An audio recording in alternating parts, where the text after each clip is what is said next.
ایک اسلامی نعرہ، کلمہ طیبہ کا جھنڈا، لیکن تمام تر مخالفت ایک اسلامی پڑوسی ملک کے خلاف کیوں؟ اپنے سے کئی گنا بڑے اور طاقتور ملک انڈیا کو آپریشن بنیانم مرصوص میں دھول چٹا دینے والی پاکستانی فوج کے 300 فوجی جوان چند مہینوں میں شہید کر دیے گئے۔ آخر اتنے بدترین حالات کیوں؟ ٹی ٹی پی داڑھی اور پگڑی جیسے اسلامی تخصیص کے باوجود معصوم مسلمان کے خون کی ہولی کیوں کھیل رہی ہے؟ پاکستان اور افغانستان کے کشیدہ تعلقات، نتیجہ کیا نکلے گا؟ ٹی ٹی پی کیا ہے اور افغانستان اس کو کیوں سپورٹ کر رہا ہے؟ دو اسلامی ممالک کے درمیان بھڑکتی ہوئی اس آگ کو ایندھن کون فراہم کر رہا ہے؟ تو آئیے جانتے ہیں آج کی ویڈیو میں کہ حقیقت کیا ہے۔ السلام علیکم ورحمۃ اللہ وبرکاتہ، میں ہوں راشد شاہ اور آپ دیکھ رہے ہیں اے بی ڈی میڈیا ہاؤس۔ ناظرین، پاک افغان تعلقات جنوبی ایشیا کی سلامتی کا سب سے نازک اور پیچیدہ محور رہے ہیں، کیونکہ افغانستان ہی بے شمار بین الاقوامی لڑائیوں کے لیے میدان جنگ بھی رہا ہے اور افغانستان کے حالات کو ہی خطے میں طاقت کے توازن کا مرکز بھی سمجھا جاتا ہے۔ پچھلے چند سالوں میں، خاص طور پر 2021 میں کابل میں نئی انتظامیہ کے قیام کے بعد یہ تعلقات نہایت کشیدگی، دہشت گردی کے بڑھتے ہوئے واقعات اور تعطل کا شکار سفارتی کوششوں کی وجہ سے ایک خطرناک موڑ پر پہنچ چکے ہیں۔ پاکستان نے بحیثیت ایک برادر اور پڑوسی ملک ہمیشہ پرامن حل اور بامقصد مذاکرات کو ترجیح دی، لیکن موجودہ صورتحال ملک کی سلامتی کے لیے ایک ناقابل قبول چیلنج بن چکی ہے۔ پاکستانی حکومت کی جانب سے امن کے قیام کے لیے مستقل کوششوں کے باوجود حالیہ مہینوں میں امن مذاکرات مکمل طور پر تعطل کا شکار بن چکے ہیں اور اس سے موجودہ صورتحال کی سنگینی آپ کے سامنے ہے۔ ناظرین، پاکستان کی جانب سے ہمیشہ بھائی چارے اور دو طرفہ افہام و تفہیم کے تحت مسائل کے حل کو فوقیت دی گئی ہے، اور اسی سلسلے میں خطے کے اہم ثالثوں ترکیہ اور قطر کی ثالثی میں اسلام آباد اور کابل کے درمیان کئی دفعہ مذاکرات منعقد ہوئے، لیکن بات چیت کے سابقہ دو ادوار دوحہ اور استنبول بغیر کسی ٹھوس کامیابی کے ختم ہو گئے، جبکہ استنبول میں ہونے والا تیسرا دور امن کی بحالی کی ایک انتہائی سفارتی کوشش تھی، لیکن یہ بھی شدید کشیدگی اور سخت بیانات کے تبادلے کے درمیان بغیر کسی معاہدے کے ختم ہو گئی، اور مذاکرات کی یہ ناکامی اتنی ختمی تھی کہ حکام نے اس کے بعد بات چیت کو غیر معینہ مدت کے لیے روک دینے کا اعلان کر دیا، اور پاکستانی سیکیورٹی حکام نے یہ واضح کیا ہے کہ بات چیت کے خاتمے کی اصل وجہ افغان فریق کی طرف سے ٹی ٹی پی کی سرحد پار کارروائیوں پر قابو پانے سے انکار تھا، اور اس کے جواب میں افغان فریق نے بھی پاکستان کے اوپر غیر ذمہ دارانہ اور غیر تعمیری رویے کا الزام لگایا، اور اب ترکیہ اور قطر کی ثالثی کی ناکامی کے بعد سفارتی محور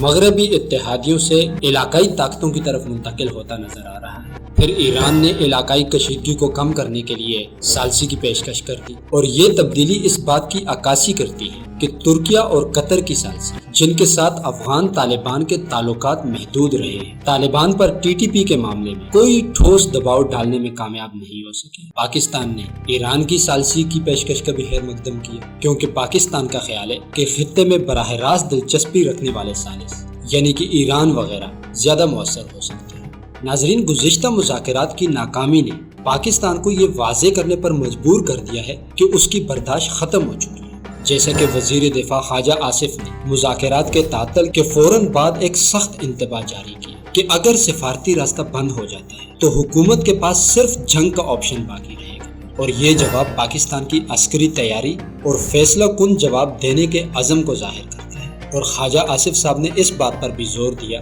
کہ پاکستان کو اپنی سرحدوں کی دفاع کا مکمل حق حاصل ہے۔ مزید کہا کہ اگر پاکستان کو ہدف بنایا گیا یا اس کی کوشش کی گئی تو اسی انداز میں جوابی کارروائی دی جائے گی، اور انہوں نے اپنی عسکری صلاحیت پر اعتماد ظاہر کرتے ہوئے اپنے سوشل میڈیا بیان میں یہ بھی لکھا ہے کہ طالبان حکومت کو ختم کرنے کے لیے پاکستان کو اپنے اسلحہ خانے کے ایک حصہ کی بھی ضرورت نہیں پڑے گی، اور یہ سخت بیانات صرف دھمکیاں نہیں بلکہ یہ سیاسی اور عسکری حکمت عملی کا حصہ ہے، جسے سفارتی جبر کہا جاتا ہے۔ اور چونکہ مذاکرات ناکام ہو چکے ہیں، اس لیے پاکستان نے اپنی عسکری طاقت کے ذریعے دباؤ بڑھانے کا فیصلہ کیا ہے، تاکہ عالمی برادری اور کابل پر یہ واضح کیا جا سکے کہ دہشت گردی کی پشت پناہی جاری رکھنے کی قیمت بہت بڑی ادا کرنی پڑے گی۔ اور اس دباؤ کا مقصد کچھ اور نہیں بلکہ اس دباؤ کا مقصد مذاکرات کے اگلے دور میں طالبان حکومت کو ٹی ٹی پی کے خلاف ٹھوس کارروائی کرنے کے لیے تیار کرنا ہے۔ لیکن بنیادی سوال یہ ہے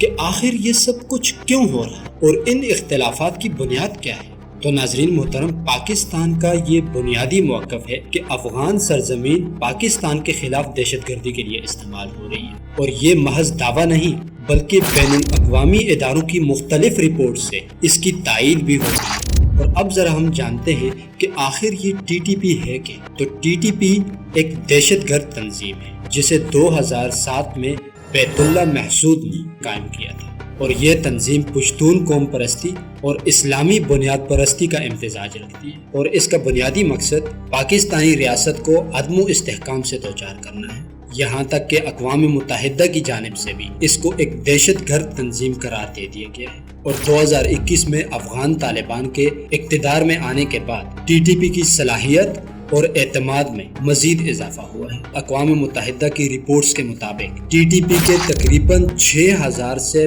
6500 جنگجو افغانستان میں موجود ہیں، اور ان جنگجوؤں تک جدید ہتھیاروں کی رسائی نے پاکستان کے اندر ان کے حملوں کے مہلک پن میں اضافہ کیا ہے، جبکہ افغان طالبان نے ہمیشہ یہ دعویٰ کیا ہے کہ افغانستان کی سرزمین کسی بھی دوسرے ملک کے خلاف دہشت گردی کے لیے استعمال نہیں ہونے دیں گے، بلکہ افغانستان سے امریکی معاہدہ انخلاء کے بعد قطر میں ہونے والے دوحہ معاہدے میں یہ بات شامل تھی کہ افغانستان کی سرزمین کسی دوسرے ملک کے خلاف استعمال نہیں ہوگی۔ لیکن اقوام متحدہ کی تازہ ترین رپورٹ اس دعوے کے برعکس ایک خطرناک حقیقت کی نشاندہی کرتی ہے، جو کہ پاکستان کے موقف کی مکمل طور پر تصدیق کرتی ہے۔ ناظرین، اقوام متحدہ کی رپورٹ سے یہ ثابت ہوتا ہے کہ ٹی ٹی پی کو افغان ڈیفیکٹو حکام کی طرف سے اہم لاجسٹک اور آپریشنل سپورٹ مسلسل ہو رہی ہے۔ کابل میں طالبان کی انٹیلیجنس ایجنسی نے ٹی ٹی پی کے سینئر رہنماؤں کے لیے مہمان خانے مہیا کیے ہیں اور انہیں نقل و حرکت کی آزادی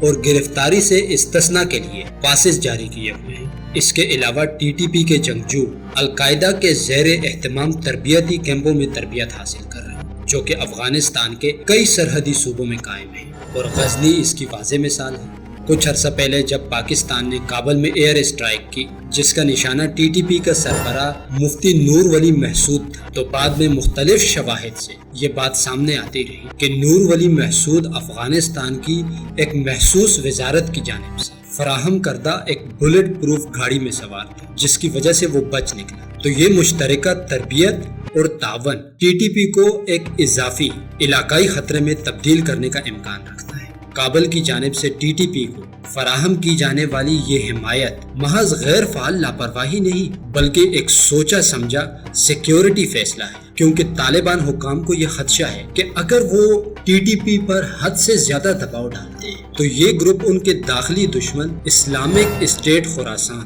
یعنی ISILK کے ساتھ ہاتھ ملا سکتا ہے۔ لہٰذا کابل اپنی داخلی سیکیورٹی کو برقرار رکھنے کے لیے ٹی ٹی پی کو سہولت فراہم کر رہا ہے، جس کا براہ راست نتیجہ پاکستان کے اندر عدم و استحکام کی صورت میں نکلتا ہے، اور یہ صورتحال پاکستان کے لیے دوہرا سیکیورٹی چیلنج پیش کرتی ہے۔ بالآخر مذاکرات میں مسلسل ناکامی اور دہشت گردی کے بڑھتے ہوئے واقعات کی وجہ سے پاکستان نے اپنی حکمت عملی میں ایک فیصلہ کن تبدیلی لائی ہے، جس میں عسکری رد عمل کو سفارتی اور اقتصادی دباؤ سے جوڑ دیا گیا ہے۔ اکتوبر 2025 میں پاک افغان سرحد پر افغان طالبان کی جانب سے غیر ضروری جارحیت کے بعد پاکستان نے یہ واضح کیا کہ وہ اپنی قومی سلامتی کے دفاع کا پورا حق رکھتا ہے، اور پاکستان کی وزارت خارجہ نے اس جارحیت کو فتنۃ الخوارج اور فتنۃ الہندوستان کی کارروائیاں قرار دیا ہے۔ پاکستان نے حق خود مدافعت استعمال کرتے ہوئے افغان سرزمین پر موجود دہشت گردوں کے انفراسٹرکچر کو ہدف بنا کر ٹارگیٹڈ جوابی کارروائیاں کی، اور اس عمل کا مقصد دہشت گردوں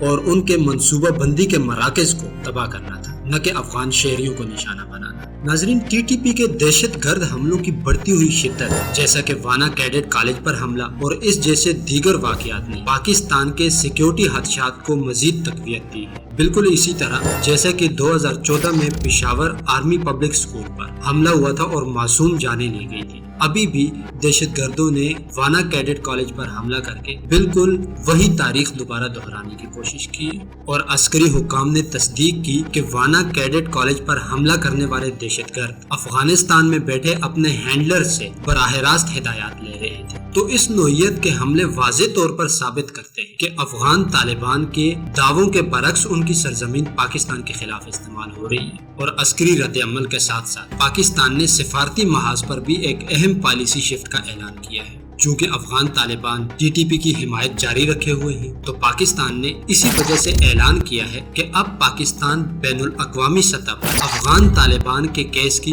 وکالت نہیں کرے گا۔ اس پالیسی شفٹ کا مطلب ہے کہ پاکستان طالبان حکومت کو رسمی طور پر تسلیم کرانے کی کوشش کم کر دے گا، اور اس کے علاوہ پاکستان نے اقتصادی تعلقات اور تجارت کو بھی کم کرتے ہوئے افغانستان کی تقریباً ساری سرحدیں بند کر دی، تاکہ افغانستان پر ٹی ٹی پی کے خلاف ٹھوس کارروائی کرنے کے لیے معاشی دباؤ ڈالا جا سکے۔ یہ پالیسی تبدیلیاں تعلقات کو نظریاتی بھائی چارے سے نکال کر سخت قومی مفادات کی بنیاد پر استوار کر رہی ہیں۔ چونکہ بارہا کی گئی بات چیت اور عارضی جنگ بندی مؤثر ثابت نہیں ہو سکی تھی، تو اب پاکستان نے بالآخر یہ سمجھ لیا ہے کہ طالبان سے مؤثر طور پر نمٹنے کے لیے ایک واحد راستہ یہ ہے کہ ان تمام ذرائع کا استعمال کیا جائے جو پاکستان کے پاس دستیاب ہے، تاکہ ٹی ٹی پی کی پش پناہی کی قیمت کو بڑھا دیا جائے۔ لیکن ناظرین، یہاں اصل الارمنگ یہ ہے کہ پاکستان کو سیکیورٹی چیلنجز صرف مغربی سرحدوں کی طرف سے نہیں ہے، یا صرف مغربی سرحدوں تک محدود نہیں ہے، بلکہ وسیع علاقائی عوامل سے منسلک ہے۔ موجودہ کشیدگی نے ملک کو ایک سنگین جیو پولیٹیکل خطرے سے دوچار کر دیا ہے۔ وزیر دفاع خواجہ آصف نے ملک کو ایک 2 فرنٹ وار کے لیے تیار رہنے کا نوٹس دیا ہے، جس میں مشرقی سرحد پر بھارت اور مغربی سرحد پر افغان طالبان یعنی کہ ٹی ٹی پی شامل ہے۔ اور خواجہ آصف صاحب نے یہ بھی واضح کیا کہ پاکستان ان دونوں محاذوں پر کسی بھی قسم کے چیلنج کا مقابلہ کرنے کے لیے ہر ٹائم تیار اور لیس ہے۔ اور بعض تجزیہ کاروں کا یہ خیال ہے کہ اگر کشیدگی کو جلد از جلد کم نہ کیا گیا تو پاکستان کو ایک ہی وقت میں بھارت کے ساتھ بھی اور ٹی ٹی پی کے ساتھ بھی، یعنی کہ 2 محاذوں پر ایک بڑی جنگ کا سامنا کرنا پڑ سکتا ہے، جو کہ یقیناً خطرناک ترین صورتحال ہوگی۔ ناظرین، پاکستانی سیکیورٹی پالیسی میں ٹی ٹی پی کی سرگرمیوں کو صرف عسکریت پسندی کے طور پر نہیں دیکھا جاتا، بلکہ اسے وسیع علاقائی سازش سمجھا جاتا ہے۔ پاکستان کی عسکری قیادت اور سیاسی حکام نے ٹی ٹی پی کو مسلسل انڈین پراکسی اور فتنۃ الہندوستان قرار دیا ہے۔ اس بیانیے کا اہم مقصد یہ واضح کرنا ہے کہ ٹی ٹی پی کی کارروائیاں پاکستانی ریاست کو عدم و استحکام سے دوچار کرنے کی ایک منظم اور مسلسل کوشش ہے، جس میں غیر ریاستی عوامل کو استعمال کیا جا رہا ہے۔ اور حالیہ دوروں اور مختلف ڈپلومیٹس کی رپورٹ سے اب یہ بھی کھل کر سامنے آ گیا ہے کہ افغانستان کی اس دیدہ دلیری کے پس منظر میں ہندوستانی شاطر ذہن ہے، جو دونوں سرحدوں پر پریشر ڈال کر اپنی آپریشن بنیان و مرصوص والی ہزیمت کی فیس سیونگ بھی چاہتا ہے، اور اس کی خواہش یہ بھی ظاہر کر رہی ہے کہ پاک افغان تعلقات ہمیشہ کشیدہ ہی رہے۔